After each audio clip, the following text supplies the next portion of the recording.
All right, everybody, I am finally back with a brand new DC update. And I do apologize for not getting more videos out this week like I wanted to, but my time has been completely sucked away by this shooting cabinet that I'm putting together.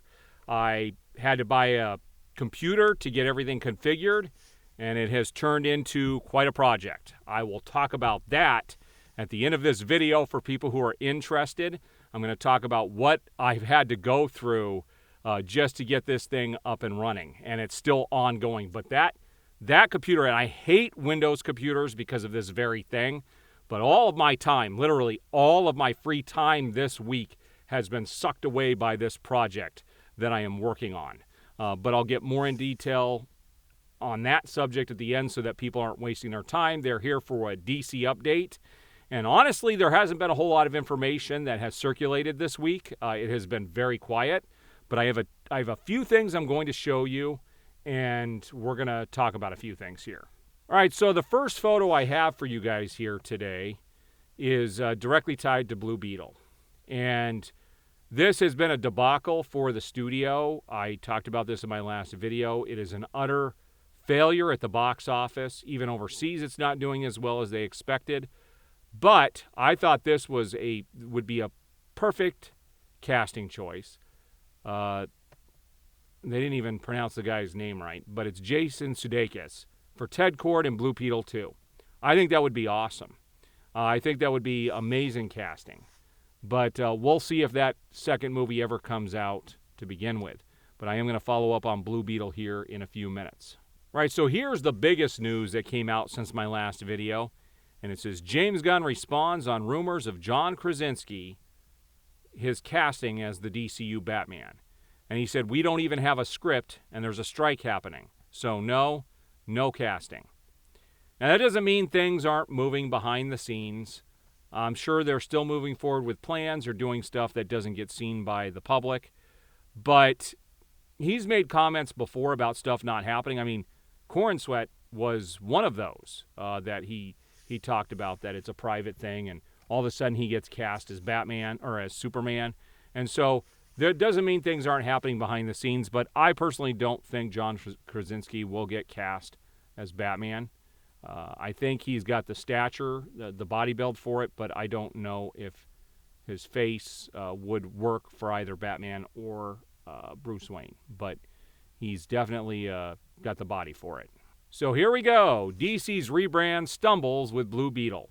Embarrassing Blue Beetle box office collection forces fans to question the future of James Gunn's DCU. And this has been talked about all over the internet for the past week and a half.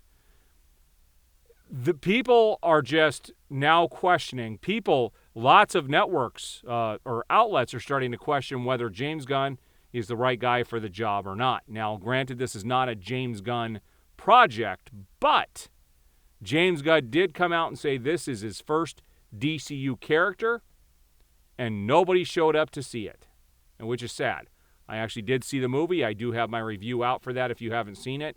But it is now, a lot of people are questioning whether he was the right guy to bring in or not. Now, I've got a couple of Zack Snyder stories here to talk about today. And coming off the trails of his trailer for Rebel Moon, it says Zack Snyder wants to make a Gears of War movie. And this is from the Gamescom 2023. IGN said this. You know what? Maybe we should just have Zack Snyder direct all of these great franchises. Maybe he should do a Gears of War movie. And how about a live-action Doom movie next? Zack Snyder is very much in demand right now. And I don't care what anybody says about Zack Snyder. The guy makes some pretty amazing films. And it's going to be... how Warner Brothers didn't capitalize on Zack Snyder is beyond me. Because I will tell you that Rebel Moon trailer took the internet by storm and is way more popular than anything DC has talked about in a very long time. And I sure hope we get some announcements of that being released in theaters soon. The other big thing here is that Zack Snyder's Justice League is getting a whole nother re-release by the studio. And I find this freaking hilarious. Now, I will probably pick this up because I'm a sucker for this kind of stuff. But they're getting a whole new 4K HD. It's a steelbook for Zack Snyder's Justice League. This time it actually shows the characters on it, whereas last time it was just their, the things that they carry. They're also doing a triple release here of the entire trilogy. Now, I bought the special box set that was available. It was actually on Amazon Prime Day last year. It came out for a very low cost. So I have multiple versions of these movies. It's a crazy how many different versions of this, and I'll probably double dip on this as well. I think they're doing this. It's funny that the studio will turn away from Zack Snyder, but they'll sure promote his stuff, which is, it's just crazy to me. I just can't believe what has transpired and what has led us here today because, Warner Brothers is still on fire. They're losing money. Their stock is getting lower all the time.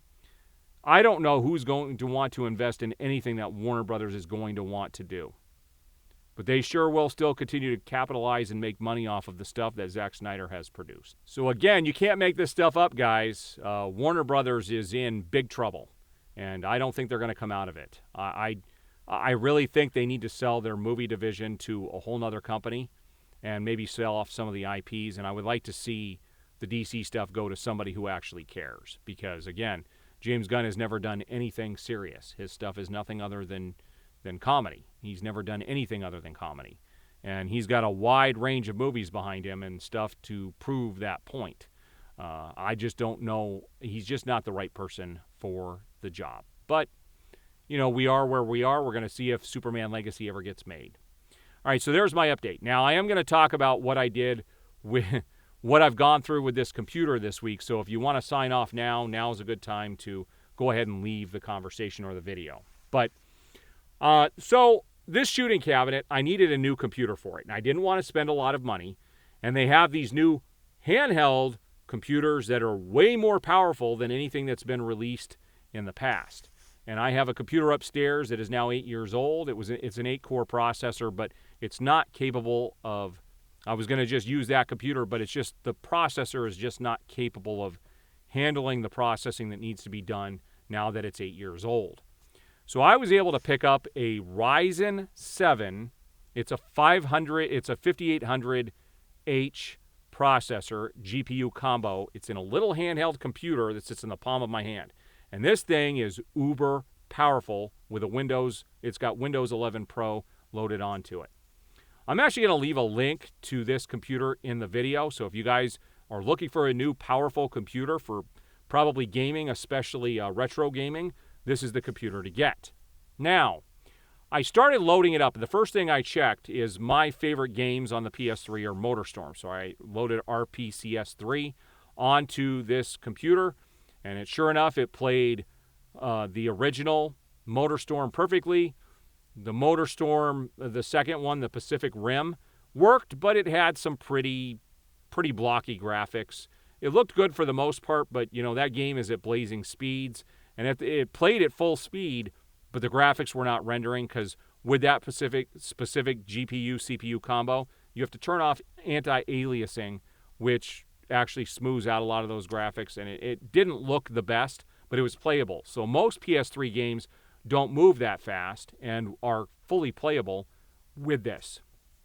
But then I got into loading some software, something that emulates more current games like Alien Extermination and some of these other shooting games. It's a program called Technoparrot. And Technoparrot doesn't like AMD Radeon graphics, which this PC has.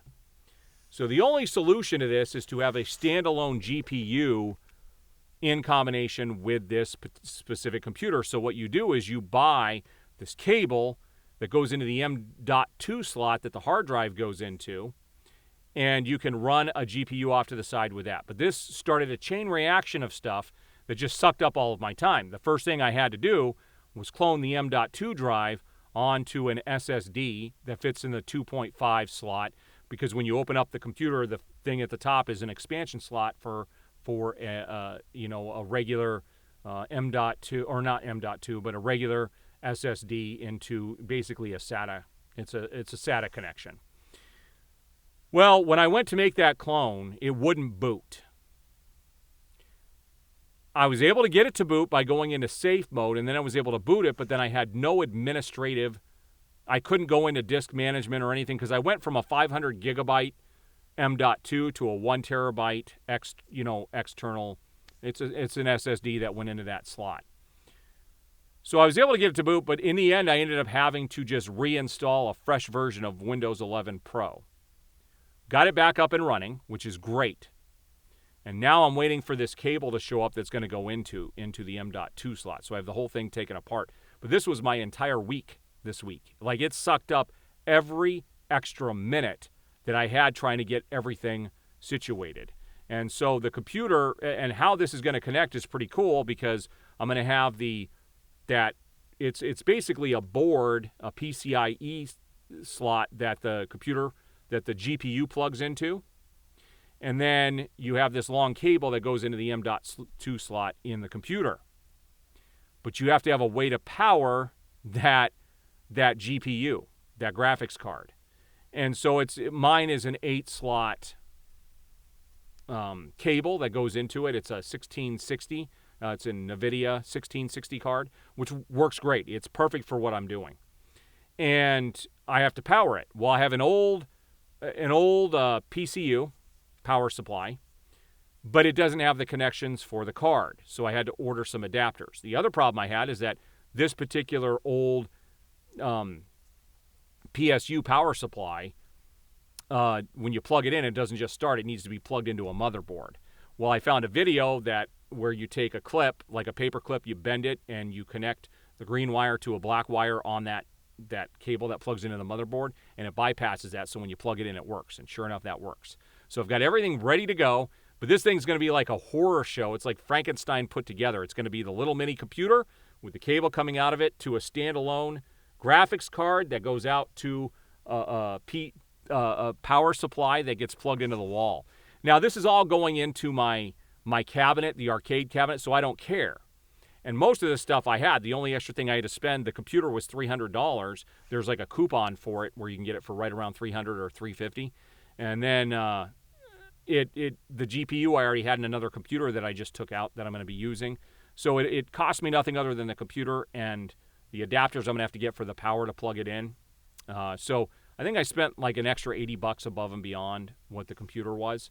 But hey, this computer is going to be the most powerful computer I have in the house. Like this thing this CPU functions up there with the highest with some of the Apple M1 Pro chips, which is crazy. It's actually 30% more powerful than the M1 Mac Mini that I have here in my studio that I'm actually recording this with.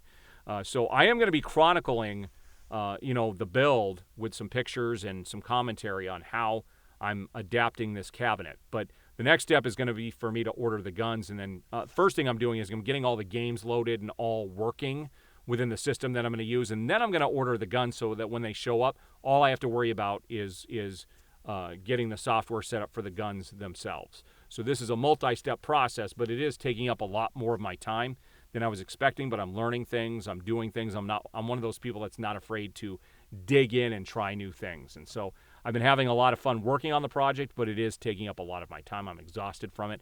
This is why I don't like Windows. It's a lot of tinkering to get things to work right, whereas with Apple, you could just throw RPCS3 on it and it just works. You just go. You don't have to worry about this. Technoparrot, unfortunately, doesn't work on Apple systems, and neither does the gun systems that I have to use. They don't function with an Apple product. Otherwise, I would have gone that route because it makes life so much easier.